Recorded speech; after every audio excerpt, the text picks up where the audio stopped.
കണ്ണോട് കണ്ണൊന്ന് കണ്ടിട്ടടയിടും മെഹബൂബേ രണ്ട് ആ കണ്ണാല് ഖബറുള്ളിൽ ചെല്ലുമ്പോൾ ഇരുളെന്നെ മൂടില്ല കണ്ണിൽ ആ നൂറുണ്ട്.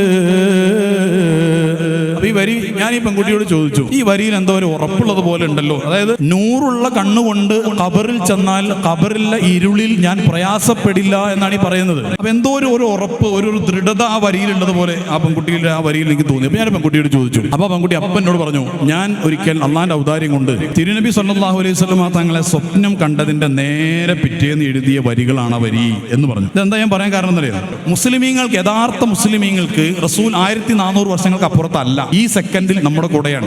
ഖുർആനിലെ സൂറത്ത് ഹുജറാത്തിൽ പറഞ്ഞിട്ടുണ്ട്, വഅലമു അന്ന ഫീകും റസൂലുള്ളാഹ്, തീർച്ചയായിട്ടും നിങ്ങളിൽ തന്നെ റസൂൽ ഉണ്ട്. അപ്പൊ നിങ്ങളുടെ കൂടെ തന്നെ ആ റസൂൽ ഉണ്ട് എന്ന് പറഞ്ഞാൽ 1400 വർഷങ്ങൾക്ക് അപ്പുറത്ത് ജീവിച്ച് ഈ ഭൂമിയിൽ നിന്ന് പോയ ഒരാളെ കുറിച്ചല്ല ഈ വഅലമു അന്ന ഫീകും റസൂലുള്ളാഹ് എന്ന് പറയുന്ന ആയത്തിന്റെ വിശദീകരണത്തിൽ പ്രമുഖരായ ചില മുഫസ്സിരീങ്ങളിൽ ആ ആയത്തിന്റെ അടിസ്ഥാനത്തിൽ റസൂലുള്ളാഹ് ഇല്ലാതെയായി പോയി പറയൽ തെറ്റാണ് എന്ന് കൃത്യമായി വിശദീകരിച്ചിട്ടുണ്ട്. ഇതൊരു പ്രയോഗമാണത്. അള്ളാഹ് പറയാണ്, നിങ്ങൾ എന്തിനാ വിഷമിക്കുന്നത്, നിങ്ങൾക്ക് റസൂലില്ലേ, നിങ്ങൾ എന്തിനാണ് സങ്കടപ്പെടുന്നത്, നിങ്ങളുടെ കൂട്ടത്തിൽ റസൂലില്ലേ എന്ന്.